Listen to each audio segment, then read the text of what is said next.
Hello everyone အားလုံးမင်္ဂလာပါဒါတော့မျက်နှာတက်နေတာပါ Oh my god ဘာရုပ်ကြီးမှမသိပါဘူးဟုတ်ကဲ့တက်နေပါတယ်မပြီးနိုင်တော့ဘူး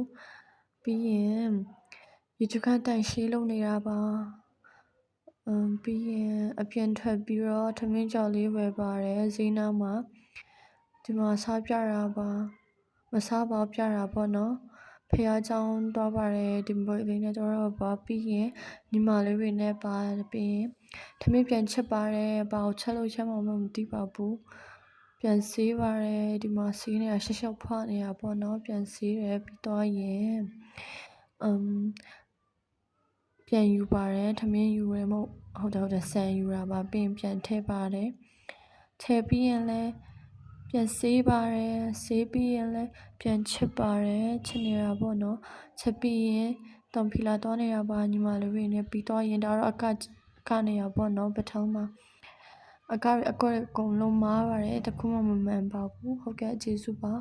ဒါကတော့အနောက်မှာကနေတယောက်ချင်မှာပေါ့နော်ပြီးတော့ရင်ကျေးဇူးပါဒါလေးပြောချင်တာပါ bye bye thank you so much